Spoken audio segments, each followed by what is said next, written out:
Présentation de Flashback en direct de la splendide brasserie La Ripaille de Repentigny. Nous sommes ici au 358 Notre-Dame. C'est l'émission, comme vous le savez, où tous les sujets seront explorés. Et nous sommes disponibles sur Facebook, sur les différents sites qui sont multiples.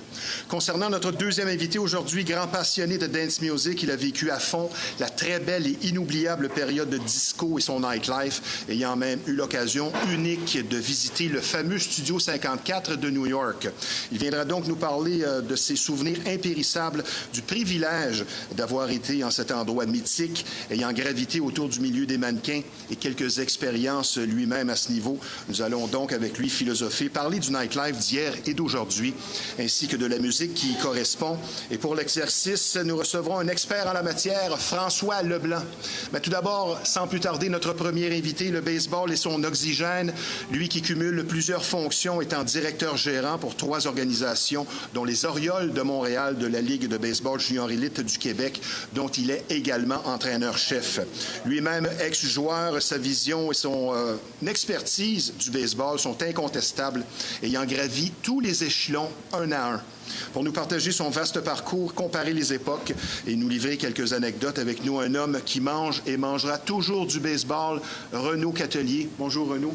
Bonjour Steve. Bienvenue. Merci. Très heureux de te recevoir. Tu as une feuille de route très impressionnante.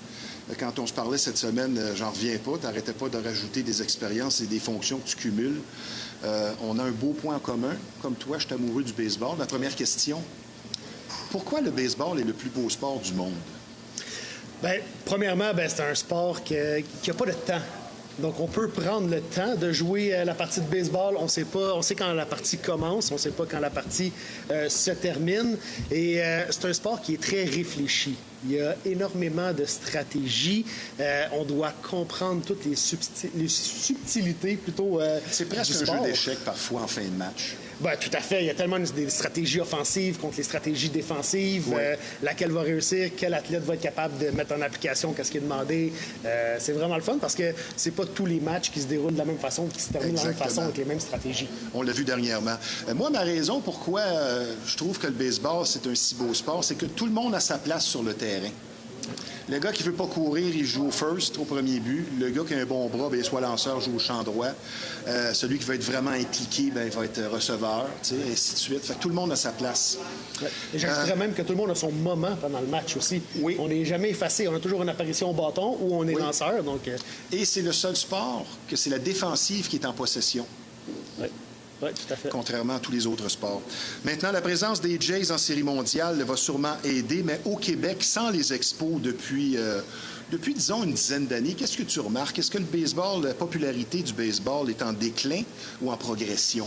Disons depuis 10 ans. Depuis 10 ans. Elle a été en déclin il y a 10 ans, mais depuis quelques années, 4-5 ans, c'est vraiment recrudescence le baseball au Québec. On manque d'ailleurs un peu de terrain présentement pour subvenir à la demande. Bonne nouvelle. Oui, c'est une bonne nouvelle au niveau des inscriptions, tout à fait. Puis il y a plusieurs aspects. D'ailleurs, le baseball féminin est beaucoup en hausse présentement, donc ça fait beaucoup augmenter le nombre d'athlètes qui s'inscrivent. Oui. Puis il y a aussi le fait que les expos nous ont quittés et présentement, les parents de jeunes enfants ont connu les expos, ont été des passionnés des expos. Ans. Exact. Donc, oui. C'est... Maintenant, la question incontournable, mais je vais te la poser différemment. Crois-tu plus au retour des expos ou des Nordiques? Oh là là, quelle question. C'est une colle. Oui, je pense que ça va être difficile pour les deux. J'aimais bien le système de partage qui avait été amené avec les expos. Ça prendrait un nouveau stade, alors que les Nordiques ont déjà un amphithéâtre en place. Donc, je dirais que les Nordiques ont présentement une longueur d'avance comparativement au retour possible des expos. Je suis d'accord avec toi. Pour le baseball, j'y crois pas du tout. Ouais. De toute façon, on deviendrait le club école des ligues majeures parce que si on n'a pas un propriétaire qui veut dépenser, bien, on serait dans les bas-fonds tout le temps. Tous les sports ont évolué, mon cher Renaud, certains plus que d'autres. Qu'est-ce qui fait un bon joueur de baseball de haut niveau en 2025? Bien, le baseball a énormément évolué dans les dernières années, dans les dernières décennies. Ce qui fait un bon joueur de baseball, moi, je crois énormément qu'est-ce qui se passe en haut des épaules. Donc, à quel point on est capable d'être mentalement prêt, d'être capable de se développer une confiance sans nécessairement être arrogant, mais d'avoir un peu Un peu côté, cocky. un côté cocky. Le genre de trait de caractère que tu recherches chez tes joueurs, tu me confiais justement. Ben, j'adore les joueurs qui sont confiants, Oui. puis qui n'ont pas peur de se lancer dans l'action quand le match est sur la ligne. Donc, c'est ceux qui vont vouloir avoir la balle dans ces moments-là, qui vont autant en défensive qu'au bâton comme lanceur. Je pense qu'il y a une grosse partie. Puis on le voyait récemment avec les Blue Jays quand Brandon Little est allé lancer le 5e match. Puis on le voyait juste physiquement puis mentalement qu'il n'était pas confortable. C'était pas nécessairement son arsenal qui était le problème, mais je pense qu'énormément en haut des épaules. Je croyais que tu allais me répondre la polyvalence du joueur parce que je pense que le baseball est devenu un sport spécialisé. Courte relève, longue relève, les frappeurs ne vont plus au bâton, ainsi de suite. Qu'est-ce que tu penses de ça? Je crois que il y avait un écart entre la Ligue nationale et la Ligue américaine avec le frappeur désigné dans une ligue. Je pense que c'est vraiment positif qu'il y ait le frappeur désigné pour le spectacle, tout à fait. Il y a moins de stratégie.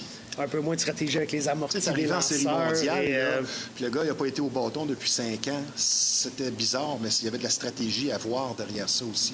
Il y avait une stratégie, mais je trouvais que c'était un peu incohérent qu'une ligue puisse le faire et pas l'autre ligue. Oui.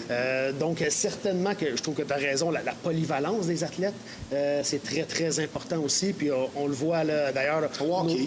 Au hockey, mais au baseball, nos derniers athlètes québécois qui ont joué dans les ligues majeures, c'est une force. Puis pourquoi ils ont été capables de se rendre là, c'est qu'ils offrent plusieurs options Ils ont comme aux pas le choix. entraîneurs.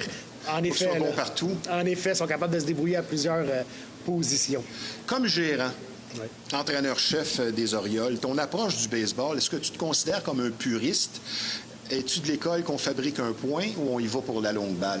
Bien, je pense que ça dépend de chaque équipe qu'on a, chaque organisation, à chaque Tu ne année. veux pas dévoiler ton secret? Non, pas tout à fait. Pas du tout, en fait. Là. Ça dépend comment l'équipe est construite.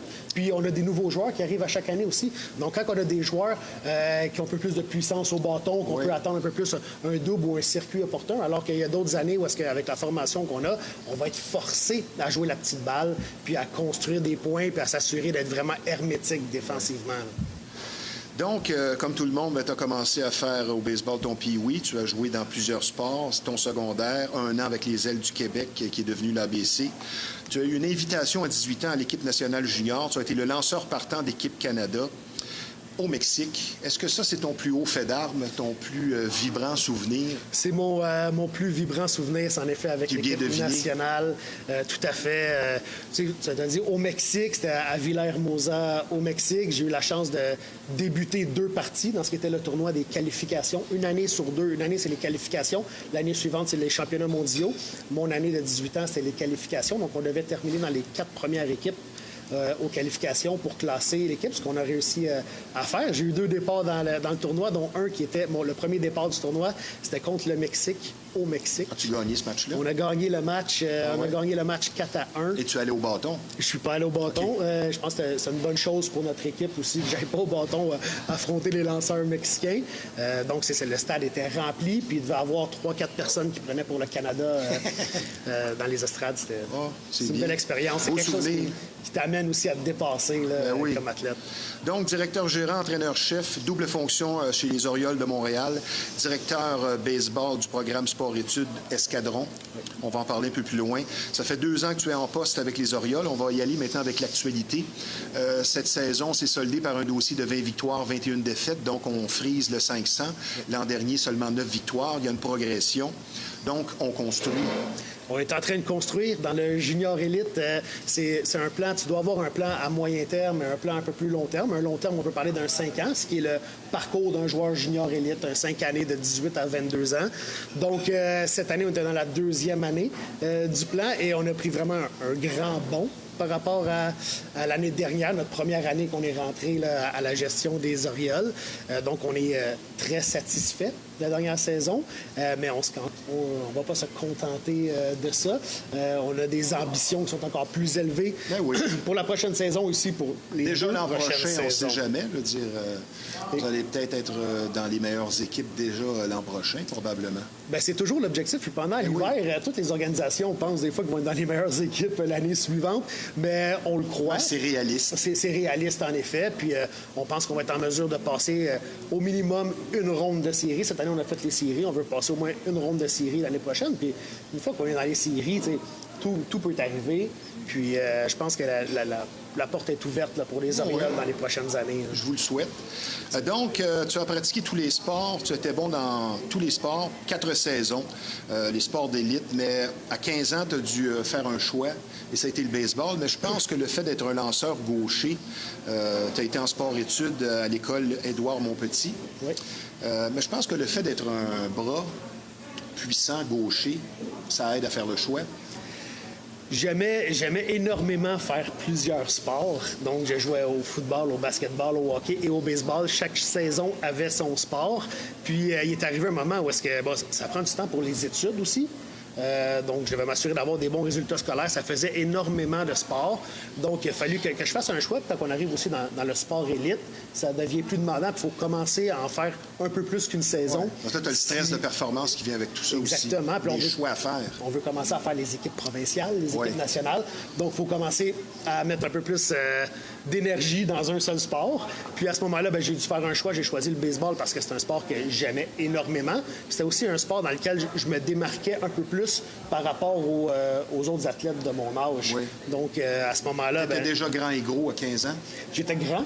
Okay. Mais j'étais un grand mince. Okay. J'étais très élancé. élancé. Un petit peu moins mince. Oui, je suis en effet un peu moins mince présentement. C'est vers les années du cégep, quand je suis rentré à l'ABC, c'est là que j'ai pris plus de masse musculaire. Mais au secondaire, j'étais 6 pieds 1 déjà assez rapidement, mais 140 livres. 6 pieds 1 pour un lanceur à 15-16 ans, c'est déjà bon. Oui, tout à fait. Renaud, ensuite, tu as joué ton junior élite avec les Orioles durant 5 ans. Tu as été 2 ans à Oklahoma avec les Trojans de Seminole State College. Oui. Puis survient une blessure à l'épaule. Oui. À l'épaule, c'est ça? Bien, est-ce que c'était un rêve brisé? Parce que comme tu m'as dit, on ne peut pas empêcher un athlète d'y croire. Exactement. Mais est-ce que ça a été un rêve brisé pour toi? Ça a été un rêve brisé, en effet, parce que, une force que j'avais puis que j'essaie d'enseigner à tous les athlètes que je côtoie, c'est de croire en soi.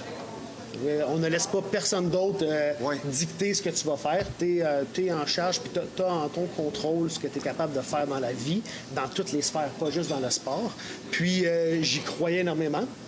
Puis ensuite de ça, ma deuxième année au Junior College à Seminole State, j'ai eu une blessure à l'épaule qui a fait en sorte que mon nombre de manches a descendu beaucoup par rapport à ce que j'anticipais, ce qui était anticipé. Tu lançais malgré la douleur? Je lançais malgré la douleur, mais j'avais pas le même confort et la même confiance sur le monticule, étant donné que je ressentais une douleur. Ce qui a fait en sorte qu'ensuite de ça, j'ai reçu des offres en Division 2 de la NCAA. Mon objectif était d'aller en Division 1 et j'étais plus ou moins informé. Les athlètes, à ce moment-là, à cette époque-là, étaient moins informés sur les options puis les ouvertures de différents niveaux que présentement. Comment on informe nos athlètes sur c'est quoi les avenues et les possibilités. Donc, j'ai décidé de revenir au Québec à ce moment-là et d'entamer ma vie professionnelle. Tu as arrêté d'y croire tout simplement à ce moment-là. Oui, à ce moment-là, quand je suis revenu au Québec... Mais c'était l'épaule et non pas le coude. C'était l'épaule, oui. Qu'est-ce que tu penses des jeunes athlètes qui n'ont pas vraiment besoin du Tommy John, l'opération au coude, au ligament, mais qui se le font faire? Est-ce que ce sont des tricheurs pour toi? Ils sont complètement fous. Complètement fou parce que c'est un grand risque. Bon, on sait que l'opération s'est beaucoup développée dernièrement, mais on entend les histoires là, de jeunes... On pourrait en parler à Shohei Ohtani. Je pense que lui, ça fait 2 fois. Shohei 2 fois, certainement une, mais peut-être 2. Pas sûr, il me semble. Mais c'est complètement fou. On entend les histoires des jeunes lanceurs qui lancent des balles courbes à 100 des lancers incroyables pour se déchirer le ligament, pour pouvoir revenir plus fort. On a l'impression que tout le monde lance à 100 000 à l'heure de nos jours. Moi, c'est ça qui me sidère du baseball majeur. Si tout le monde lance dans les 90, 100, 101, 102, c'est fou. Comment ça s'est amélioré depuis 15-20 ans? Le 90 000 à l'heure, il n'y a pas si longtemps, est rendu un 100 000 à l'heure. Exactement. Maintenant. C'est grandement parti à l'entraînement physique que les athlètes ont la chance d'avoir à l'année longue aussi. Là. Très longue feuille de route, très impressionnante. Je vais continuer. Tu as été 10 ans de 2010 à 2020 au senior élite avec les Brewers de Sainte-Thérèse, qui sont devenus les Jets de Montréal. Tu as été directeur gérant là-bas. Oui. Depuis 3 ans, tu es directeur gérant de l'équipe provinciale senior du Québec. Oui. Tu as un automne très chargé parce qu'avec l'escadron, tu as 24 équipes à gérer. Ma question, comment tu fais entre tout ça pour te reposer? As-tu de la broue dans le toupette, comme dirait l'autre, par moment? Parce que là, l'automne, c'est la période charnière pour toi, là. Tout à fait. Il y a des moments dans l'année où est-ce qu'en effet, il faut mettre beaucoup d'heures, beaucoup plus d'heures, dont l'automne, où est-ce que tout ça se chevauche un peu. Bon, les séries du junior, la rentrée scolaire, le baseball automnal avec le sport-études. Mais quand on est passionné, puis quand on aime ce qu'on fait, puis qu'on voit le regard des jeunes qui s'épanouissent, les jeunes et les moins jeunes qui s'épanouissent. D'une pratique à l'autre, même. D'une pratique à l'autre, d'une balle lancée à l'autre. Oui. Il suffit parfois d'un conseil de quelqu'un comme toi qui est passé par là et ça change tout. Ah, c'est gratifiant, c'est motivant. Ça prend une conjointe compréhensive. Tout à fait. Qui aime elle aussi le baseball, j'espère? Qui aime le baseball, qui n'est pas une passionnée comme moi du baseball. Pas tellement le choix. Mais qui a appris à aimer le baseball, puis à vivre avec son homme qui a un horaire chargé. Ambitieux, c'est ça. Ambitieux, en effet. Puis j'en profite pour la remercier énormément. On la salue, qui va sûrement être à l'écoute. Renaud, question philosophique. Un entraîneur-chef au niveau junior élite, finalement, tu es un enseignant. Oui. Oui, tout à fait. C'est pas comme au niveau majeur, là. C'est pas comme au niveau majeur. Puis avec la nouvelle génération aussi, on doit créer des liens avec les athlètes. On ne peut pas simplement lui dire de tourner à gauche sans lui expliquer le pourquoi on va tourner à gauche. Donc, c'est en premier lieu, avant de vouloir diriger, il faut que tu aies un lien avec les athlètes. Autant des athlètes de 12 ans de secondaire 1 que des athlètes de 22 ans qui terminent leur stade junior élite. Donc, pas trop d'autorité dans l'approche non plus. Non, l'autorité va... Ça dépend des caractères. L'autorité va venir avec le respect, je crois. OK. C'est pas nécessairement en essayant de faire peur aux athlètes. C'est quand on crée un lien avec les athlètes, ils vont commencer à te respecter. Puis ensuite de ça, tu n'auras pas besoin de créer une autorité. Ça va se faire naturellement. Une des choses que tu m'as confiées, qui est un des secrets dans ton approche, que j'ai bien aimé, s'entourer de gens forts et compétents, c'est une clé. Ce n'est pas une menace, comme pour certains qui sont insécures. Et l'environnement est agréable et compétitif. C'est très important pour toi, le côté agréabilité de la chose. Tout à fait. Peu importe... C'est pas une corvée aller jouer une game de baseball avec toi. J'espère que non. Puis c'est pas le feedback, là, excusez-moi l'anglicisme, que je reçois. Il y a beaucoup de jeunes, qui nous font leur rétroaction suite à l'été, puis qui ont passé un bel été ou une belle année scolaire. Puis c'est primordial pour moi de bien m'entourer, puis d'être capable de s'entourer de têtes fortes qui vont également te challenger. Parce que quand tu as juste des personnes qui disent oui, tu as raison, des yes men, c'est pas comme ça qu'on avance. Non. Puis je pense que c'est sain de se challenger. Il y a une façon de le faire, bien sûr. D'accord avec toi. Mais tout à fait, je veux m'entourer de gens là, qui vont pouvoir remettre en question mes décisions et avoir des argumentaires avec moi. On voit ça aussi dans le milieu de la musique, des gens qui vont s'entourer de concierges. Ouais. Ils ne seront pas contestés, ils ne se sentiront pas menacés, mais c'est tout l'inverse de ce qu'on doit faire. Exactement. Ça prend une certaine confiance en soi aussi pour pouvoir recevoir ces critiques-là. Mais de ce côté-là, ça va bien jusqu'à date. Renaud, quand tu passes une entrevue avec des futurs joueurs ou des joueurs, qu'est-ce que tu recherches en premier psychologiquement? Tu en as parlé, tu as effleuré tantôt le côté un peu confiant, mais quels sont dans l'ordre les 2-3 points les plus importants pour toi côté psychologique? Côté psychologique, je veux des jeunes qui sont confiants. Comme on vient de le dire, ça c'est en haut de la liste des jeunes qui croient en eux. On recherche aussi des athlètes qui sont passionnés. Ah. Donc, c'est pas nécessairement une corvée d'aller jouer un mardi soir à 2 heures de la maison.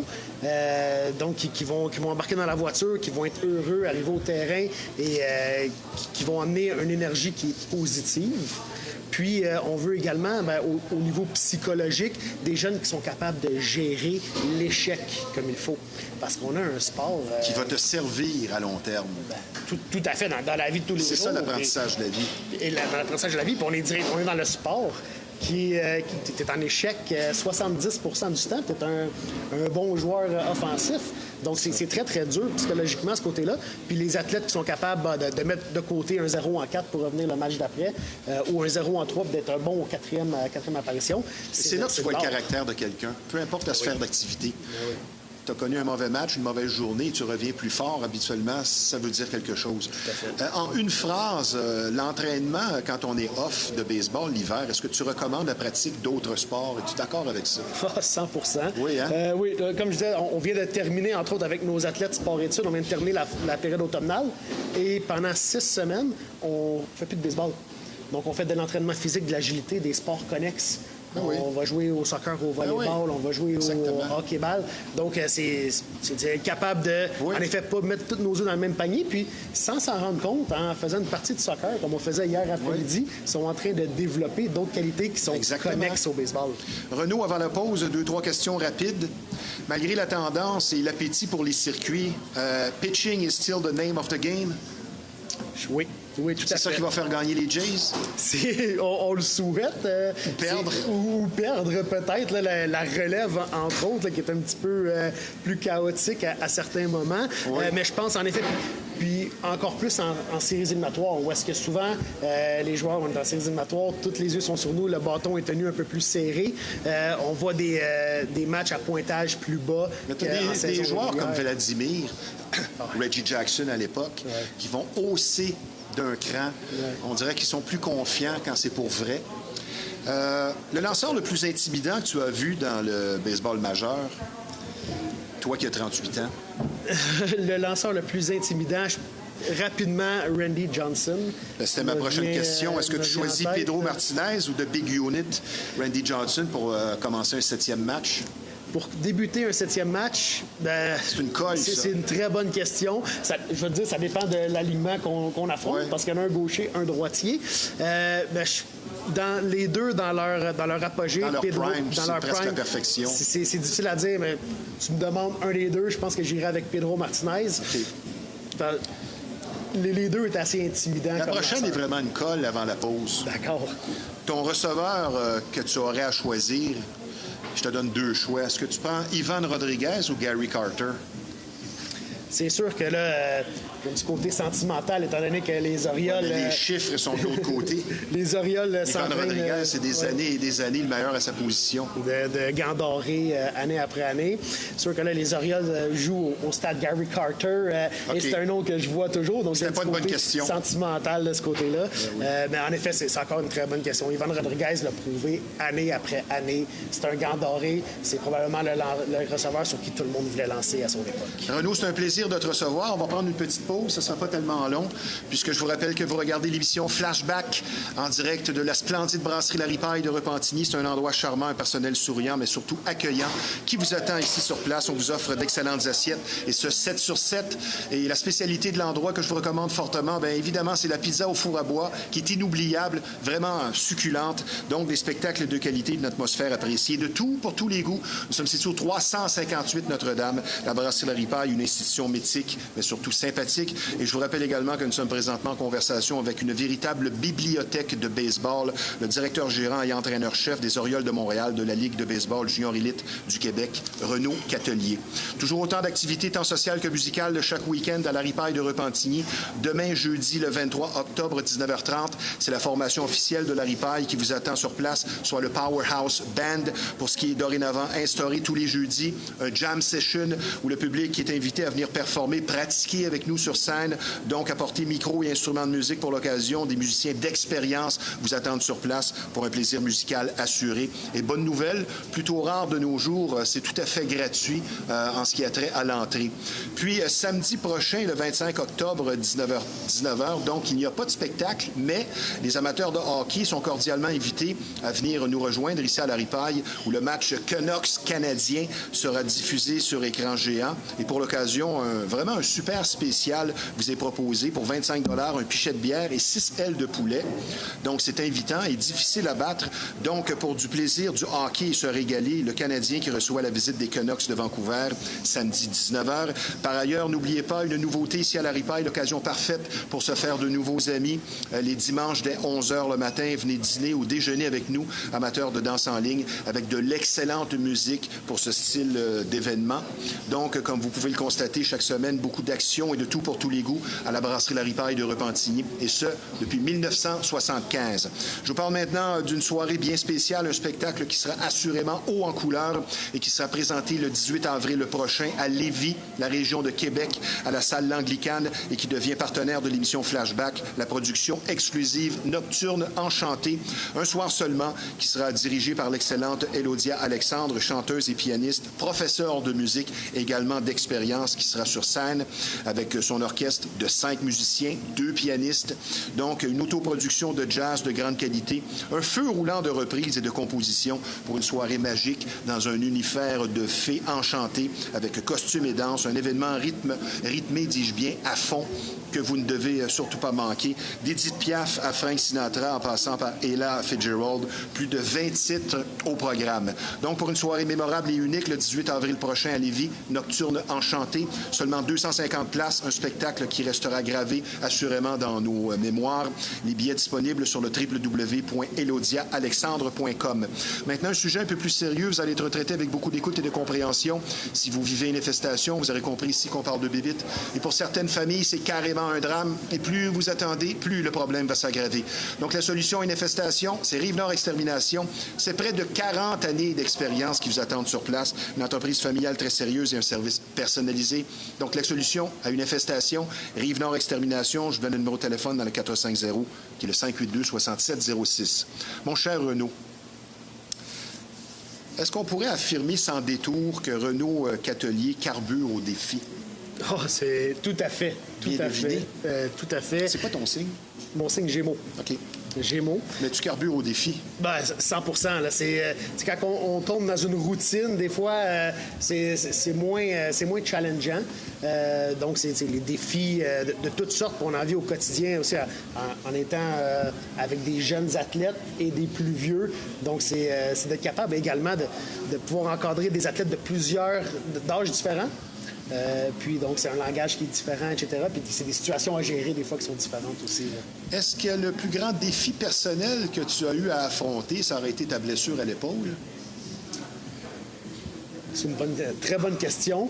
C'est certainement... Je m'en allais dire, à part ta femme qui chiale, non, je gagne. Non, je chiale jamais. Ben non. Mais ta blessure, ça a été le plus gros défi personnel? Ça a été un gros coup de passer par-dessus, mais... Oui et non, parce que du moment que je suis revenu ici, j'ai reçu énormément de confiance de gens de baseball, donc j'étais capable de rester dans ma passion, puis aujourd'hui, d'en vivre.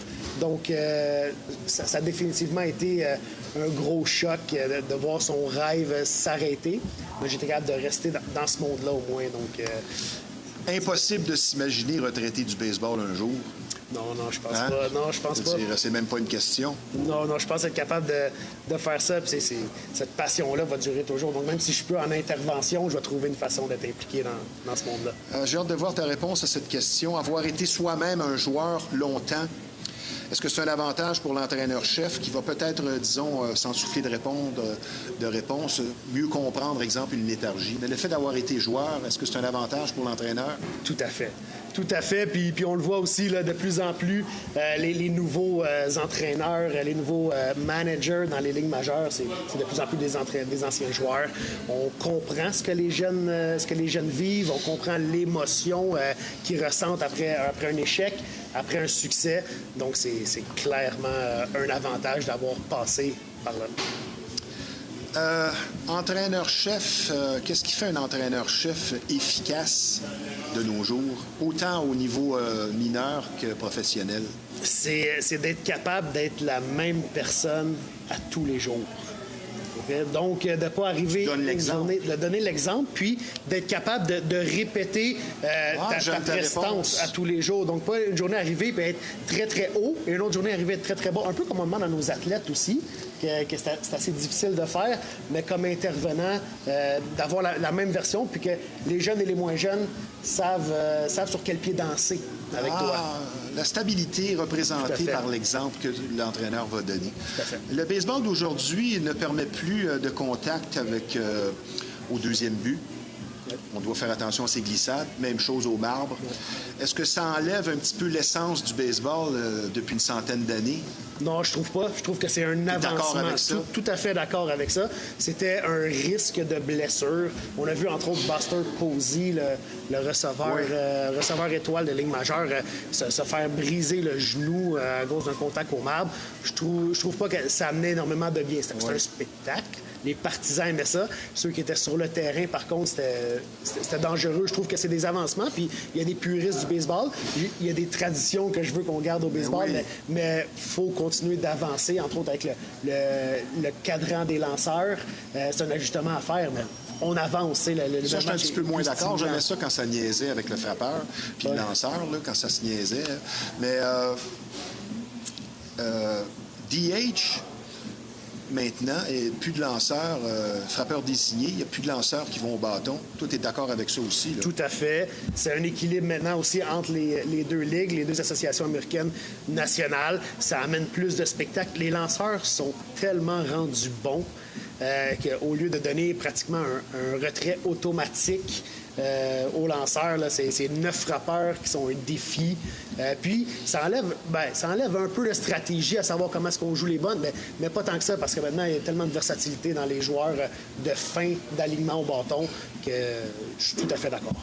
Y a-t-il un aspect, une règle du baseball d'aujourd'hui que tu apprécies moins ou même que tu contestes, que tu dis ça, on devrait améliorer tel point? Bien, il y a des zones grises un peu, donc entre autres la ligne quand on court vers le premier but, le corridor à respecter, il est plus ou moins clair. À quel point on peut déborder de cette ligne de course-là aussi, c'est plus ou moins clair. Le nouveau règlement d'affronter 3 frappeurs minimum pour un lanceur en relève dans un match. Je suis pas convaincu. On essaie d'accélérer le match avec le cadran du lanceur. Ben, c'est beau le cadran, mais il y a aussi la stratégie après ça qui est peut-être... Tu dois affronter 3 frappeurs. Je trouve que ça enlève un petit peu de stratégie possible, puis de confrontation de haut niveau des fois que les athlètes sont capables. Est-ce que le physique parfait du joueur de baseball d'aujourd'hui serait un peu comme Ellie de la Cruz des Reds ou plutôt un gars très musclé à la Mike Trout, selon toi? C'est ça qui est le fun avec le baseball. On en parlait d'entrée de jeu. Il y a tellement de possibilités. Tout le monde a sa place. On voit José Altuve jouer au deuxième but puis être un frappeur de haut niveau. Le tricheur. Le tricheur. Ça va rester collé. C'est sûr que c'est une étiquette qui va rester collée, mais en même temps... Bill Buckner qui a laissé passer le roulant, qui a connu une très belle carrière, vraiment de nombreuses années. À chaque fois qu'il rencontre quelqu'un, il se fait parler du roulant, pauvre type. En effet, alors qu'il était un des meilleurs joueurs de premier but de sa génération. Ça va rester collé, mais ce que je veux dire par là, c'est qu'il y a différents types d'athlètes. C'est qu'est-ce que tu es capable de faire avec le corps. Plutôt que tu fais 6 pieds 6, on va aller te chercher en premier versus un 5 pieds 10. On va saluer ton fils Victor, qui a 10 ans. Et avec qui tu m'as dit, moi, ce que je veux, c'est qu'il joue sans pression. Ouais. Il va être seulement meilleur, selon moi. Et ce que tu me disais, étant donné que tu es un maniaque de hockey en terminant, toi, quand tu regardes un match, tu le regardes avec l'œil de l'entraîneur. Ton analyse est différente quand tu regardes un match de baseball que quelqu'un d'autre du commun des mortels. Ben, ça, tu peux pas t'en empêcher. Exactement. Je regarde pas le match de baseball de la même façon que je regarde un match de hockey ou de football. Un match de hockey ou de football, je suis un fan des Canadiens, je suis un fan des Steelers, j'aime l'équipe, j'aime les voir compétitionner. Alors qu'au baseball, je peux regarder les A's d'Oakland jouer contre les Tigers de Détroit, par exemple. Puis ce qui m'intéresse, c'est d'analyser quelle est la sélection de lancers, offensive, défensive, les positionnements défensifs, les stratégies. Donc on apprend encore après tant d'années? Ah, ben certainement, à tous les trucs. À tous les tu jours. vois un gérant qui adopte une stratégie, puis des fois, ça te fait penser à faire la même chose. Ça te fait penser à faire la même chose. Ça te permet d'analyser, puis on apprend de ce qu'on voit à la télé, on apprend de nos collègues, on apprend des joueurs également qu'on encadre. Dernière question, une réponse brève. S'il y avait quelque chose que tu pouvais changer, revoir, faire différemment dans ton passé professionnel, est-ce qu'il y a quelque chose que tu voudrais faire différemment? Probablement, dès que j'ai terminé de jouer dans le junior élite, je suis tout de suite embarqué dans le junior élite comme entraîneur. Okay? Donc, j'ai pas pris le chemin régulier. Je suis commencé junior élite. Ensuite de ça, on a parti le 3L de la Rive-Nord. Je suis allé au midget 3A. C'était trop rapide? je crois qu'avoir à le refaire présentement, en terminant ma carrière de joueur, j'irais faire mes classes dans le Midget 3A ou dans le 15U2A pour ensuite de ça revenir au Junior Elite. J'ai fait un chemin inverse et maintenant je suis de retour dans le Junior Elite avec un bagage d'expérience un peu plus garni que quand j'ai débuté à 23 ans dans le junior. Bien, merci de ta présence à l'émission. Et là, l'automne, c'est la période chaude. Multiples fonctions qui t'attendent d'ici Noël. Beaucoup de choses à voir. C'est à l'année longue, mais oui, beaucoup de planification pour s'assurer qu'on permet à nos athlètes de se développer au maximum. Je te souhaite un bel hiver à toi et toute ta famille.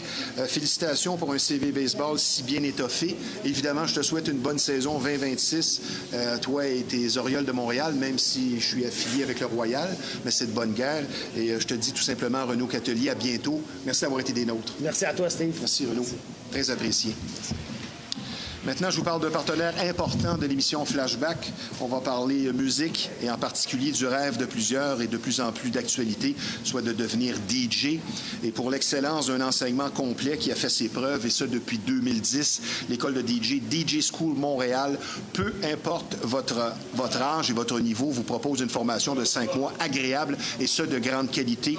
DJ School Montréal, c'est un programme unique et dynamique où l'art de mixer avec technique et pratique assistée supervisée sur mesure pour vous, ainsi que la prestance sur scène et la recherche musicale nécessaire au métier et la préparation de vos choix sont abordés. Et fait important, plusieurs de nos élèves se sont ensuite trouvés du travail dans le domaine, ça c'est très important, et des groupes francophones et anglophones pour un service qui rejoint tous et chacun, des prix compétitifs pour atteindre vos objectifs. Il y a même le bal définissant comme une école traditionnelle avec remise de diplôme, puis des soirées DJ School bimensuelles pour garder la main. Donc, DJ School Montréal s'occupe de vous de A à Z pour partir du bon pied, pour une formation complète et inégalée. Pour s'inscrire, info à commercial djschoolmontréal.ca ou les différents sites web ou tout simplement le 514-952-5990. L'école de DJ School Montréal pour un enseignement unique, mais surtout dynamique. Et vous mentionnerez le nom Flashback et vous aurez 10 % de rabais. Maintenant, l'aspect financier de la vie semble prendre de plus en plus de place et afin de vous éviter un stress quotidien inutile en rapport avec votre situation financière, pour une approche efficace et sincère, la solution, c'est Shorna Astin, experte conseillère en sécurité financière.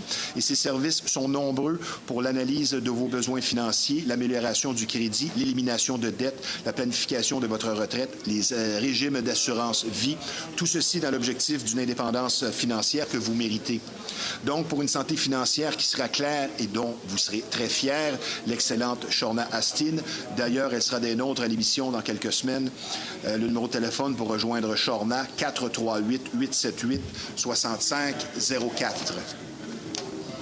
De nos jours, il est de plus en plus difficile de trouver un service de coiffure et barbier traditionnel et c'est justement ce que vous offre l'unique salon de coiffure et barbier Roger, un endroit qui existe déjà depuis plus de 50 ans, ce qui en dit long sur sa popularité et sa fiabilité. Donc, des services de coiffure et coupe classique, de barbier, de teinture et de mèches hommes et femmes. Non seulement une crédibilité établie sur du solide, mais surtout une courtoisie et un professionnalisme inégalé.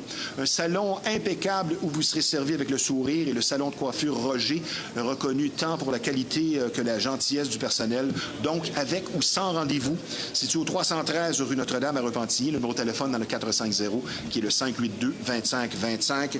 Le salon de coiffure et barbier Roger pour une satisfaction et un service de qualité assuré. Nous enchaînons maintenant autour de notre deuxième invité. Peu d'entre nous auront eu le privilège de visiter le fameux Studio 54 de New York, figure emblématique du nightlife des années 70. Et notre invité l'a vécu, lui qui fut également mannequin à ses heures, vivant à fond l'époque où le nightlife régnait. Il serait intéressant d'écouter son témoignage sur cette période. Lui qui est un grand connaisseur quand on parle de dance music.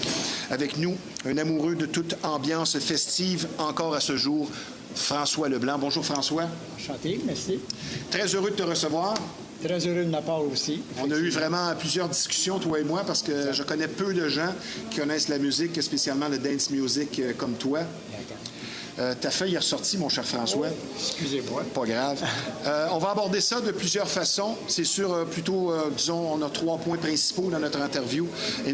Ta visite au Studio 54. On va parler du nightlife de l'époque. On va faire des comparatifs. On va parler de ton côté maniaque de musique. et du milieu des mannequins. On va aborder immédiatement le plan de résistance, ta visite au fameux Studio 54 en 1979. Oui. Tu me disais en pré-entrevue, c'était féerique, magique, les colonnes de lumière, l'endroit parfait pour danser. Tu nous dis quoi sur le moment où tu arrives dans l'endroit? Bien, à vrai dire, en premier lieu, il faut prendre en considération, en arrivant là-bas à New York, sur Broadway, sur la 54e Oui. avenue, je te dirais qu'effectivement, il y a toujours la présélection. Oui. Steve Farrell, c'est un gars... Steve Rubel. Rubel, effectivement. Il est assez particulier, dans le sens qu'il fait une Il était là présélection. quand tu oui. étais. C'est même lui qui m'a choisi. Fait qu'à vrai dire, c'est quand même assez féerique, parce que vraiment, il y avait des gens, je te dirais, quand même, je paraissais quand même assez bien, Mais encore. il y avait des gens de haute prestance qui étaient sur les lieux. Oui. Mais j'ai été choisi probablement par mon look. C'est vrai que je ressemblais un petit peu à ce qu'on appelle ceux qui servent la boisson et tout Oui. ça là-bas. C'est des gens qui sont, comment je veux dire... Oui. Bien de leur personne. Et voilà, effectivement. Quand tu rentres dans la place, la configuration de tes souvenirs, ce que tu vois, parce qu'il y a la mezzanine, il y a l'immense piste de danse, mais quand tu rentres aussi, il y a un long corridor. Effectivement. Quand tu rentres en place, c'est comme un peu, comme je disais, féerique du fait qu'effectivement, quand tu rentres en place, tu as un long couloir et tu as un lustre magnifique qu'ils ont gardé d'époque. Puis, comment je pourrais dire, après ça, tu entends en sourdine au départ la musique. Et progressivement, un peu comme les DJ font, ils partent toujours avec ce qu'on appelle un début de musique un petit peu plus lente. Pas plus lente, mais moins forte, pour augmenter le volume. C'est ce qui arrive. Puis c'est féerique. Au moment que tu ouvres la gate, les portes, pour rentrer dans la salle de danse, Immergé par le son. c'est la vibration qui rentre en toi. C'est le heartbeat, qu'on pourrait dire, qui est spécial du disco, effectivement. Donc, glamour, masque, paillettes, comme dans un rêve, comme tu le disais. Et ce que j'ai aimé surtout, c'est qu'il n'y a aucune, comment je pourrais dire, discrimination en sens que tu sois un plombier, que tu sois effectivement un avocat, un premier ministre. C'est le look qui est important. Et voilà, pas juste le look, c'est qu'il y a comme une unification de tous les gens. Oui, Steve Rubel, déjà, j'ai préparé un bref historique. Il recherchait la vibration que les gens dégageaient aussi. Effectivement, oui. Parce que, justement, j'ai fait un bref historique. L'ouverture, c'est le 26 avril 1977. Et la stratégie, une des stratégies marketing, parce qu'il y avait un partner avec lui dans tout ça. Les invités vedettes, avec déplacement de limousine et tout ça, c'est devenu rapidement populaire. Il y avait des articles dans les journaux et il y avait une entente avec les vedettes qui venaient. Si ton nom est mentionné avec le Studio 54, tu me donnes 500$. Fait qu'il a fait beaucoup d'argent. C'était très extravagant au point qu'il y a eu même des chevaux à l'intérieur. Oui, c'est arrivé une fois, mais ça, je l'ai vu effectivement. Et comme tu le dis, Steve Rubel à la porte, il choisissait ou expulsait des gens, quitte à séparer des couples. On prend madame et monsieur s'en tourne chez lui. C'est déjà arrivé. Ça, par contre, je n'ai pas pu voir ça, là, disons, sur les lieux. Mais au Et préalable, c'était mal vu au début. Il était très déconseillé d'ouvrir un club dans ce coin-là, qui était un coin qui avait beaucoup de criminalité, la 54e rue et la 8e avenue. Ses amis disaient de lui, tu es fou. Mais lui et son ami ont senti l'opportunité. Ils sortaient du collège. Ils ont configuré l'intérieur avec plusieurs designers en seulement 6 semaines. C'est l'endroit où tous voulaient aller. C'était synonyme de liberté, d'excès, de consommation ouverte de drogue. Ça, on va en parler. Oui. Donc, son collègue avec qui il a ouvert le club, c'est Ian Schrager. Il séparait même des couples. Moi, ça, j'en reviens pas. Et certaines vedettes ont dû payer pour rentrer. Exemple, les Rolling Stones, on a fait rentrer Keith Richards et Mick Jagger, et les autres ont dû payer pour rentrer. Imagine comment tu es fort de ton club pour faire ça. C'était très bon aussi pour l'expression libre de la communauté LGBTQ+, comme on l'appelle aujourd'hui. Pas de discrimination à ce niveau-là. Et au bout d'un mois seulement, ils avaient perdu leur licence. Ils ont été 6 mois sans boisson parce qu'il n'y avait pas de licence autorisée. Au départ, oui, exact. Et ce qui a tué Steve Rubel, c'est quand il s'est vanté dans un reportage qu'il faisait beaucoup d'argent. Et là, en décembre 78, les gens de l'impôt se sont présentés là pour une descente. On a trouvé 900 000 $ cash dans son coffre. Et sa sentence a été 3 ans et demi de prison, mais il a fait moins de temps. Est-ce que tu ressens, avec les années encore plus, le privilège d'avoir fait partie, en quelque part, de l'histoire du disco? Parce que je veux dire, comme je le disais en présentation, c'est pas tout le monde là, qui peut se vanter de... Bien, à vrai dire, j'ai été quand même chanceux parce que techniquement, quand on est arrivé à New York, je ne croyais pas être... Pouvoir y aller. D'y aller, ça. Parce que tu as même un fee pour rentrer à l'intérieur, c'est 20 à l'époque. Hey, 20 en 79, c'est Oui, beaucoup. Là. effectivement. C'est quand même assez... Bien, l'argent, je l'avais, il n'y a pas de problème, mais je ne pensais pas que c'était si élevé que ça. C'était 20 quand même. Est-ce que ça a été long avant de rentrer? T'as-tu attendu à la porte longtemps? Oui, ça a pris au moins, je dirais, 30 à 35 minutes. Parce que la présélection se fait d'une façon assez bizarre. Parce qu'il est monté sur un genre de petite butte, parce qu'il n'est pas si grand que ça. Puis là, bien, il choisit effectivement les gens. Bien, tu vois quand même qu'il y a des vedettes qui arrivent en limousine et tout ça. Tu m'as demandé l'autre fois s'il y avait quand même des vedettes que j'ai pu reconnaître. Je sais que je pense que j'ai vu Liza Minnelli qui était sur les lieux. Mais elle se rendait fréquemment sa bête. La fille de Judy Garland? Oui, effectivement. Dans les vedettes, à vrai dire, moi, j'étais un petit peu un danseur. Fait que, comment je pourrais dire? J'ai plutôt dansé. T'es le gars qui met le party dans la place. Je viens de le dire. Exactement. Steve Robles, qui est un méchant moineau, qui est décédé du sida. Si on compare maintenant les époques et le nightlife, je pense qu'il va être tout à fait impossible de recréer ça parce que le disco, qui est un peu le prolongement du mouvement hippie, c'est on se rencontre, c'est la joie de vivre. Et toi, tu l'as vécu à fond. Et c'est ce qui explique, je pense, ta nostalgie. Bien, à vrai dire, c'est plus qu'une nostalgie, c'est une... Un regret? Même pas. C'est une manière de vie, dans le sens que le disco, pour moi, est une renaissance dans le sens que ça m'énergise beaucoup. Et pas juste ça, je te dirais que la danse est un moyen de communication international, dans le sens même humanitaire. Nonobstant du type de musique que tu écoutes, je me perçois qu'effectivement, ce qui retient les gens ensemble... C'est rassembleur. C'est rassembleur. C'est le langage universel de l'homme.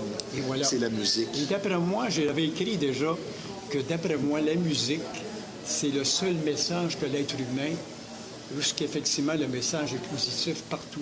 Nonobstant que tu aimes le rock, que tu aimes le disco, nonobstant le style de musique que tu aimes, je respecte tous les genres de musique, mais je pense que pertinemment, la musique est le langage international. Oui. International. Tu es un poète ce matin. Ben, tu as raison. Mais tu as raison, François. je te dirais qu'effectivement, je regarde tout simplement, je veux juste te donner un exemple. On fait notre party de Noël le 13 décembre. Puis, où tu travailles? Où je travaille, puis il dit, François, il faut que c'est pertinemment que tu sois là. Ben Tout oui. le temps, à chaque année. Je dis, pourquoi? Je dis, il y a quand même d'autres. Il dit, t'es la bougie d'allumage. Mais je veux pas être ça. Je veux tout simplement que tout le monde participe et qu'il y ait du plaisir. Oui, parce que c'est une pression. Je suis un peu ce type de personnalité-là qui... on appelle ça l'étincelle, la bougie d'allumage. Mais des fois, on aimerait ça être juste faire partie du lot, que quelqu'un d'autre le fasse. Je te comprends. Tu es entré au Studio 54 par l'entremise d'un ami ambassadeur de l'Iran. Oui. Pas n'importe qui. À vrai dire, j'avais quand même certains contacts particuliers à l'époque. Du fait que quand même, c'est un gars qui c'était quand même à l'époque à la Place Ville-Marie. La fameuse discothèque, comment? 737. 737 au haut. Au haut, puis c'est ça, tu avais même accès à l'extérieur, d'entendre la musique, tout ça. C'était magique. C'était une belle époque. Puis, comme tu disais tantôt, j'ai encore cette nostalgie-là, où ce qu'effectivement, tu avais le Thursdays, la même affaire à l'époque. Il y avait certaines places où tu avais un côté climber. Je rencontrais plusieurs joueurs du Canadien à l'époque, dont, comment il s'appelait, disons, il y avait un joueur de... Là, je veux dire son nom. Je suis pas trop bon dans les noms, tout ça. Puis c'était un gars qui prenait quand même un verre, mais il était glamour. Il était toujours sur les lieux. Shane Carson? Non. C'était un petit peu plus ancien que ça. Là. Okay. Le nom ne me revient pas. Mais à vrai dire, c'est des gens, comment je pourrais dire, qui étaient omniprésents dans les discothèques. Pourquoi? À cause de ça. L'atmosphère, le glamour, le côté joie de vivre, je dirais. Ouais. Et il y avait vraiment de gros noms, comme tu le mentionnais, les John Travolta de ce monde, Sylvester Stallone, Mick Jagger qui allait là, Mick Jagger, sa femme Jerry Hall. Et c'était un ancien studio de télé. As-tu vu de la consommation sur place? C'est pas juste vu, c'est je Toi l'ai aussi. vécu. À vrai dire, On pouvait faire une ligne n'importe où, là. C'était pas caché des toilettes. Disons, non, tu pouvais le faire. En général, les gens allaient sur la mezzanine. OK. Sur la mezzanine, c'est assez particulier. Des gens à moitié nus. Puis... Oui. Ben oui. Puis, c'était quand même assez, excuse-moi, ouvert. Oui, oui. Je n'irai pas dans les détails, mais c'était pas mal ouvert, effectivement. Je vais raffiner ma question. Est-ce que le Studio 54 connaîtrait autant de succès aujourd'hui? Très bonne question. Je te dirais qu'il y a la place encore pour ça. Je te dirais, le seul problème que je peux constater, c'est l'ouverture d'esprit des gens d'aujourd'hui versus Et les règles nous. aussi qui sont plus fermées. Je vais donner un exemple. J'ai été dernièrement, la semaine dernière, effectivement, à voir la pièce de théâtre La Cage aux Folles. Comme tu le sais, La Cage aux Folles, ça a été un excellent film, mais j'ai aimé le côté glamour de ce que les gens se déguisent en femmes et tout ça. J'ai trouvé ça, là, pertinemment intéressant. Et il y a eu comment je pourrais dire, des gestes un peu érotiques. Et ça a causé des réactions? Et ça a causé aucune réaction. Ah, OK. Pourquoi? Parce que c'était des gens de mon âge. Ah, ben Soit oui. au début de la soixantaine. Exactement. Je te dirais qu'il y a un peu plus d'ouverture Ben oui. d'esprit. Je dis pas que nos jeunes On pourrait sont croire pas... l'inverse, mais c'est pas l'inverse du tout. Non, du tout. Quand tu Ils vieillis, sont plus tu apprends pudiques. à respecter Ouais. l'autre. Et voilà. C'est tout simplement ça. Parce que Dans quand ces même, différences. tu viens de le dire, c'est ça, c'est que je trouve un petit peu déplorable, des fois, l'attitude. J'ai des enfants, mon fils a 40 ans. Oui, qui est ma fille musicien. a 38. Oui, trompettiste. Mon fils est contrebassiste et tout ça. Je pense que la musique t'amène à jouer des instruments de toute façon, tôt ou tard. Tu sais, Il y a eu un essai à la fin des années 90 sur la rive sud de relancer le Studio 54. Ça a été Oui. infructueux. Je pense que ça a duré 2 ans. La piste de danse maintenant, OK. La piste de danse, ce qui était particulier là-bas, c'est qu'il y avait des grandes colonnes de lumière stroboscopiques. C'était particulier. Tu flyais quand tu étais là. Excuse-moi le terme. Tu étais dans un rêve. Moi, là, il y a des bouts, là. Am I there? Tu sais, est-ce que je suis vraiment là? Oh, wow, tu te non, je te pinces. dis, tu te pinces, là, parce que vraiment, là, tu vois des gens de tous les milieux habillés différents. Tu sais, il y avait tellement de gens différents. C'était incroyable. Des masques, il y avait de tout. C'est particulier. Et, la musique, en passant, elle est ben, ça- fantastique. déjà de 78, 79, 80, c'est des C'est- années fabuleuses en Exact. musique, spécialement en disco, dance music. C'est vrai. Tu m'as fait des comparatifs cette semaine avec le Limelight. Et tu m'as même dit que c'est le Studio 54 qui a copié le Limelight. Oui, mais je vais t'expliquer pourquoi. Parce Moi, à que vrai c'était dire, la Mecque. Ouais. Il y avait Montréal et il y avait New York à l'époque. À vrai dire, la Mecque, encore à moi, personnel, je crois que l'Allemagne. c'est... Oui, l'Allemagne est quand même très fort. Mais je te dirais qu'effectivement, là, Robert Ouimet, qui était le DJ, effectivement, il était payé quand même au-dessus de 1 000 $ par semaine à Qui cette nous a époque. quittés il y a 3 ans. Malheureusement. Je pense qu'il a laissé quand même quelque chose de très bien, là, dans le sens, même de tous ces montages musicaux qu'il a fait, c'était vraiment un bon DJ. C'était un gars, ce que j'aimais aussi à cette époque-là, ce qui était le fun, c'est que ta musique passait par les discothèques. Exemple, comment je pourrais dire, C'était moi... le test. Et voilà. Puis souvent, on pourrait dire, bon, bien, si un DJ mettait ce disque-là, mais toi, comme fan de musique disco, mais tu faisais des recherches pour trouver ce disque-là. Il fallait que tu passes par le DJ, ce qui est contrairement aujourd'hui, là, c'est plus pareil du tout. François, je te connais de plus en plus. Et tu es un type, comme tu le disais si bien, allumeur de party, toujours prêt à danser. Pour toi, c'est un exutoire, le dance music. Mais tu devais être difficile à suivre à 25 ans. Oui. Tu dois en avoir dedans, pas à peu près. À vrai dire, c'est pas avec toute humilité. J'avais 2 autres amis qui étaient d'excellents danseurs. Puis c'est drôle à dire, mais j'ai été comparé, encore là, toute humilité. À John Travolta. John Travolta. Et C'était comme- mon idole. en Et comme passant. tu me le disais, ben, on n'a pas le temps de boire. bière. Les sorties coûtent moins cher parce qu'on passe la soirée sur la piste de danse. Mais il faut dire que quand même, si tu regardes dans le Limelight, à l'époque, tu avais quand même un fil. Ça coûtait quand même tout Ben près de oui. 10 $ là, à l'époque. Ben oui. Mais ça valait la peine. Ça valait la peine. Maintenant, Vraiment. on va parler maintenant. Tu as été mannequin in and out pour le designer John Kevin Leinster à sa demande chez Almo Dante, qui Exact. était situé sur la rue Chabanel dans les années 70. Tu as travaillé là 11 ans. Ouais. Donc, tu as eu contact avec nombre de mannequins. Milieu fermé et exigeant. c'est un milieu, drôle à dire, pas vraiment fermé. C'est juste l'approche d'un hétérosexuel versus eux. Je te dirais, l'approche, elle est quand même... Il y avait beaucoup de respect, dans le sens qu'effectivement, moi, en étant hétéro, c'est sûr qu'ils ont tous essayé de demander si, effectivement, j'étais ouvert. Tout de suite, j'ai fermé la porte, mais j'ai pas fermé la porte au friendship. Tu le fais comme il faut, sans rejeter personne. Mais il y a eu un grand respect de ces gens-là. Puis je te cacherai pas que mes meilleurs parties que j'ai eues dans ma vie, c'est avec eux. C'est des gens qui sont, comment je peux dire? Ouverts d'esprit. Extravertis. Et qui ont souffert. Ils ont souffert de l'exclusion eux-mêmes. Donc, ils sont peut-être, comme tu le dis si bien, plus ouverts d'esprit. Oui. Tu as même été dans le magazine GQ. Oui. Dans le périodique international. Tu as fait une photo une fois et tu étais payé, là on parle de 1972, 100 $ de l'heure. Oui, exactement. Et à vrai dire, c'est quand même particulier, parce que je ne suis pas un mannequin professionnel, c'est pas juste le côté salaire. Bien là, tu deviens professionnel. Montage. Dès que tu es payé, tu es professionnel. Oui, mais je l'ai fait à Watt. Parce que tu as même fait une parade de mode au 1234. Oui, exact. Ça, c'est intimidant. Très. Je vais dire sérieusement, je suis un gars quand même, malgré tout, qui parle. Oui, oui. J'ai quand même une certaine facilité, mais je garde une gêne quand même. Mais là, devant une foule, je veux dire, de femmes en délire. Je te cacherai pas qu'on avait l'opportunité d'avoir une caisse de champagne et de cognac sur les lieux. Et j'ai pris une demi-bouteille pour me mettre dans ce qu'on appelle le mood, parce que c'est très intimidant de voir tous ces gens-là. Ce qui explique aussi tes grandes connaissances en musique, spécialement en dance music et en disco, c'est pas seulement ta passion, c'est que tu as travaillé chez Discus. Oui. Et tu étais même en charge des palmarès. Exactement. Ça devait être plaisant faire ça. Absolument. Mais c'était quand même particulier du fait que, comme je t'ai fait mention, je me tenais quand même à deux places. Je me tenais aussi au 1234.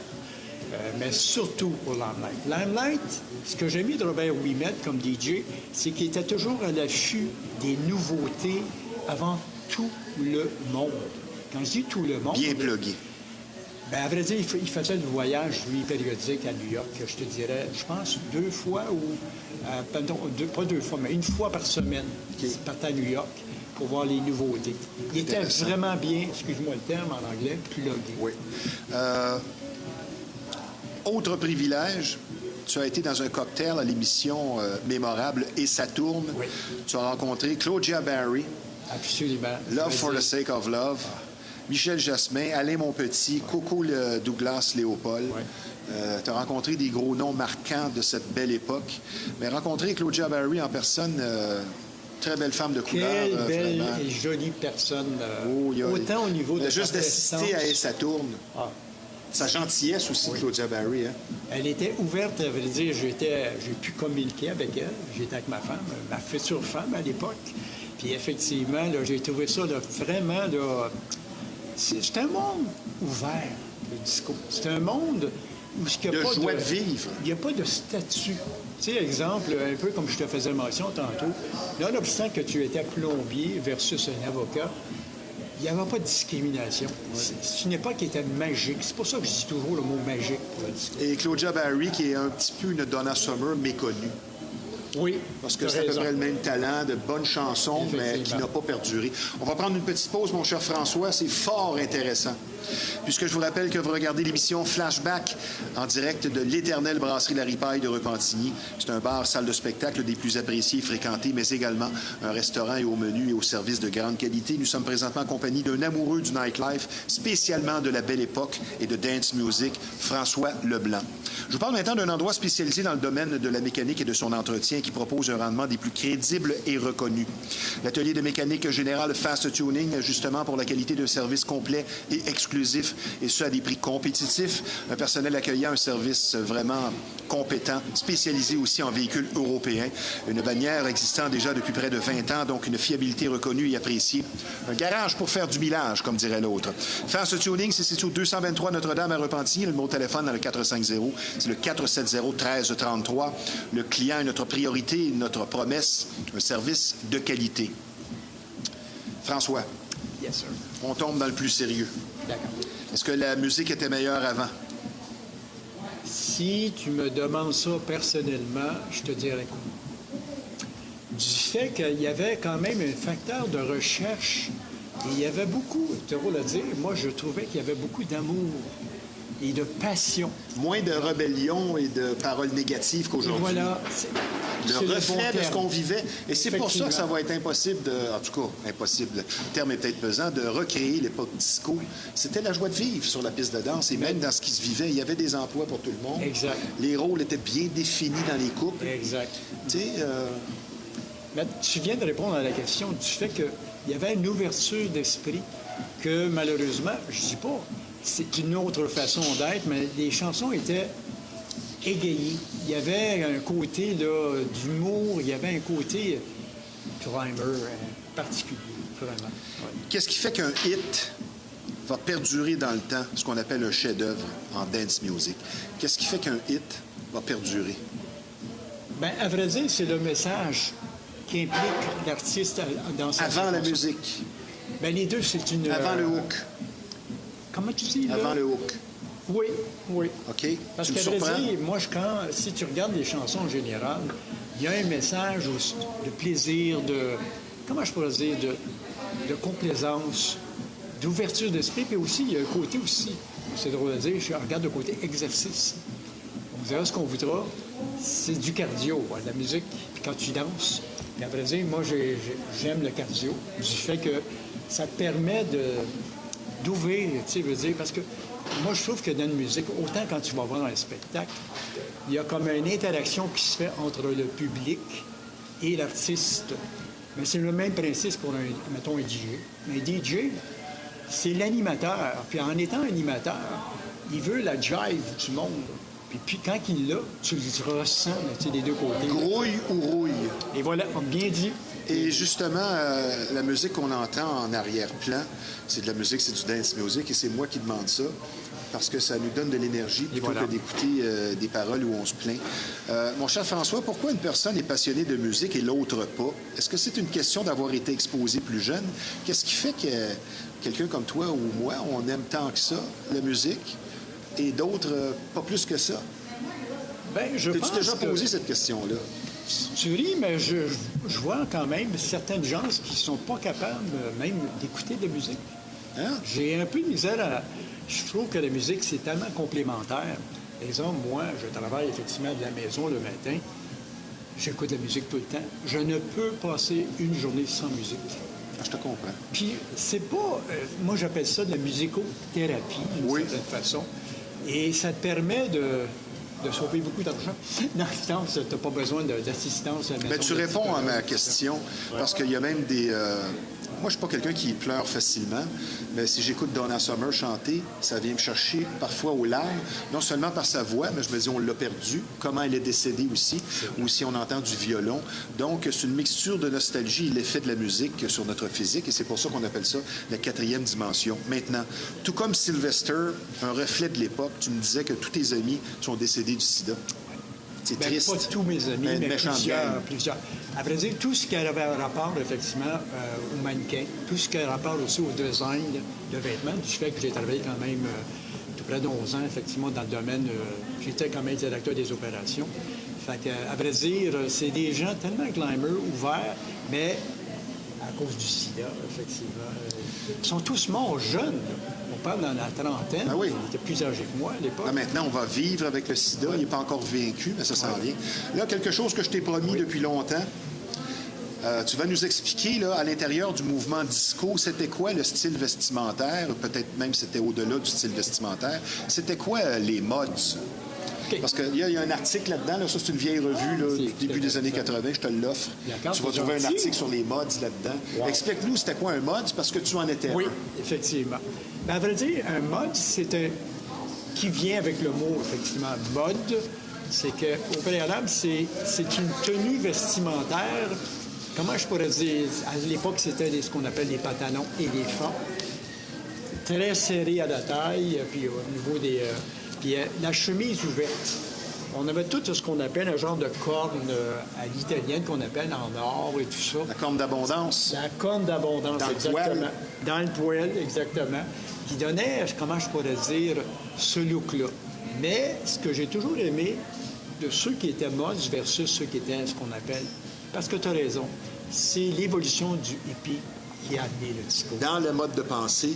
Dans la mode de pensée. Et c'est la joie de même, vivre. je te dirais, même vestimentaire, parce que le jeans a toujours C'est été vrai. pertinemment, omniprésent, mais c'est juste la culture, le côté rock versus, parce que même, on va prendre un virtuose de musique, si tu prends Michael Jackson, I want to rock with you. À l'époque, il faut dire qu'il y a eu la transition de dire, ben le rock peut être du disco. Oui. Comme le disco C'est ce peut qu'on venir appelle rock. du Door Dance-Oriented Rock. Et si Exact. tu écoutes Thriller, une tune comme Beat It, Exact. c'est du rock fait pour danser. Et voilà. Une chanson avant là, qu'on donne, toi tu as préparé un top Oui. 10 personnel des chansons, Absolument. des suggestions pour les plus jeunes. Exact. Et moi j'ai apporté des vinyles. Je vais voir ta réaction là-dessus. Très Je vais te bien. poser une question. C'est un sujet qu'on a abordé, toi et moi, fréquemment. D'accord. Sur le fait d'avoir une vie stable qui va expliquer la durabilité, la stabilité importante pour un artiste d'être en couple, comme le plus vieux des frères Gibb, Oui, des c'est Bee vrai. Gees, qui va expliquer que le gars ne perd pas la carte. Et ma question, ce n'est pas la drogue, mais plutôt la solitude qui a tué Elvis, Michael Jackson, Prince, Jimi Hendrix, George Michael, et le plus jeune des frères Gibb. C'est vrai. On pourrait parler de Janis Joplin aussi. Es-tu d'accord avec ça, que c'est la solitude qui a tué ces gens-là, manifestée raison. par la drogue? Tu as raison. Prends l'exemple de Céline Dion. Céline Dion, comme elle a déjà fait mention, le problème, c'est que la transition en spectacle, elle est magnifique. Du fait qu'effectivement, tout se mélange dans le sens l'interaction entre le public et envers elle. Cette énergie-là, cette synergie qu'elle vit, là, elle débarque tout de suite après que le spectacle est terminé. Ton corps, ton esprit n'est pas prêt à ça. Tu as un facteur de décompression à vivre. Puis cette décompression-là, c'est dans la solitude, parce que personne ne peut la vivre. Ben, je dois te dire que parfois en animation, on le vit. Ouais. Même tu vas faire une émission, ou que ce soit à la radio, que ce soit devant un public, et les DJ le vivent. Tu es dans la reconnaissance, l'amour, la joie. Tu arrives à la maison, il y a un silence C'est soudain. sporadique. Si tu reviens à la maison seul, ça te ramène tristement à ta réalité. T'as raison. On va explorer le temps, on va faire ça rapidement. Nous sommes bousculés par le temps. Évidemment, Carole Gianni, Hit and Run Lover. Pour les plus jeunes, ça, c'est une chanson qui est oubliée pour danser. Excellente. Hein? Oui, c'est très bon. Gloria Gaynor, my Never God. Can Say Goodbye. Et évidemment, il y a Will Survive, mais Gloria Gaynor qui est toujours active, qui vient de sortir un album à 81 ans. Incroyable. L'album de Excellent Noël qu'on doit avoir, Et que j'ai. 1976, 77, pour les plus MFSB. jeunes, de Soul Orchestra. Ouais. Quand on parle de musique de Noël pour danser, ça fait différent Oui. que des musiques tristes traditionnelles. Gino Socio, C'est québécois. un Ouais. gars d'ici qui Ouais. nous a marqué plusieurs bonnes chansons, Dancer. Oui, exact. Plastique Bertrand, Oh my God. Tout petit, la planète. Une autre bonne chanson bon. intemporelle. Il a quitté déjà. Ronnie Griffith, Oui. Your Love is the Drug, Desire, des chansons qu'on oublie, qui ont parfois été catégorisées. Très bon choix. Quétaine, chanteuse d'ici, Nicole Martin, qui nous a marqué l'hymne à l'amour, chanté par elle, c'est quelque chose. Là, il y a juste toi qui vas dire oui, je connais ça. Soul Makossa. Ben oui, absolument. Et que j'ai dansé sur cette tune-là. Africaine, mais je veux dire une chose, c'est un beat complètement de... L'album ultime. Dans la summer, oui. Giorgio Moroder, le génie italien qui est derrière Exact. ça, à se procurer. Peu de commentaires à faire, soit perfection. Effectivement. Et une émission de télé que tu écoutais, Solid Gold. Et il y avait aussi Soul Train, mais Soul ça avec Train. Compilation American Bandstand. de chansons Ouais. qu'on avait à l'époque. Si tu veux nous livrer ton top 10 de tous Ben, les temps, certainement. Mon on top va 10. terminer avec ça, mon cher François. Pas de problème. Moi, la première tune que je vous... Ben, disons que dans ma sélection, c'est Disco Night. Ah, GQ. Ça, tu vois, encore là, tu as le mot Rock Freak. Oui, Pour te montrer la transition. GQ, exactement. Deuxième, encore là... Ça, c'est quelle année? C'est les années 78. Ouais, ben, c'est ça, c'est 78 ou 77. Continue. Dans ces années-là, Harmony, Suzy Lane, 1979. Fantastique. Et sa carrière s'est terminée, on en a parlé. Malheureusement, Elle oui, était en c'est train de... Les gens pensaient que c'était Donna Summer quand ça jouait à la radio. Et elle s'en allait sur la route. Elle a eu un accident d'auto. C'était Elle le était mannequin. défigurée. Elle était défigurée en sortant par le pare-brise. Et elle a vécu en recluse pendant 3 ans. Exact. Ils ont refait son visage, mais après ça, c'était terminé. Exact. À vrai dire aussi... Suzy Lane, Harmony. L'autre que j'ai bien aimé, Claudia Barry, que j'avais rencontré, Sweet Dynamite. Oui, Oh, que j'ai dansé sur ça. tu y vas fort. Donna Summer, tu vas peut-être être un petit peu surpris. Pas différent. Try Me, I Know We Can Make Ben, It. c'était le disque. C'était le disque que je viens de montrer. Ben, c'est la longue version, Oui. celle de 17 minutes. Oui, c'est ça. Que j'adore. C'est 3 chansons en une. C'est incroyable, celle-là. Après ça, j'ai Never Can Say Goodbye de Gloria Gaynor, que tu avais justement présenté. Un autre groupe que j'ai un côté très sensible avec eux, c'est Change, Paradise. Oui. J'adore ce Ben oui. groupe-là. Puis on ne peut pas ne pas parler de Barry White. Ah! You're the first, you're the last, you're my everything. Oui. Après ça, un autre, Earth, Wind and Fire, Oui, laquelle? September. Ah, OK. September. Ben oui, très bon choix. Un autre que j'ai personnellement rencontré aussi, le groupe The Tramps, Disco Inferno. Ben oui. Et en passant, ils sont venus à Montréal il y a quelques années. Et le chanteur est mort, ça fait pas tellement longtemps, je pense. OK. Mais ça, c'était Oui, c'était sur la trame sonore de Saturday Night Fever. Puis peut-être celle-là va être surprenante pour Oui. toi. Souvenirs de voyage. Ben oui. Ça, c'est Ben oui, tu vas chercher loin, mais Ouais. très bonne sélection. Ce sont des suggestions. Ouais. C'est à ma demande, quand j'ai des gens, des intervenants du monde de la musique qui sont très connaisseurs comme toi, ça donne des suggestions aussi peut-être pour les jeunes DJ. Exact. Parce qu'il y a beaucoup dans ce que tu as, il y a beaucoup de stock là, dans tout ça. Bien, mon cher François, merci d'avoir partagé de si beaux souvenirs. Je te souhaite encore de nombreuses années de passion musicale. Merci de ta présence à l'émission. Ça a été vraiment un plaisir et je te dis tout simplement, François, à bientôt. Merci d'avoir été des nôtres. Ça fait plaisir. Pour une écoute active, si vous avez des idées noires, n'oubliez pas, ne laissez pas celle-ci l'emporter. Je donne des numéros de téléphone, justement, pour contrer un tel phénomène. 1-866-APPEL. Il y a telle aide dans le 514-935-1101 ou tout simplement le 988. Un gros merci au Centre d'imagerie Pixel que l'on surnomme l'incontournable et pour cause. Quand on parle d'imprimerie, de graphisme, c'est tout simplement le numéro 1 de la Rive-Nord. C'est au 351 Notre-Dame, un service varié, très professionnel. Le numéro de téléphone de Pixel, l'incontournable, 450-654-9944. Ici Stevie Ray. Merci à nos deux invités. À la semaine prochaine.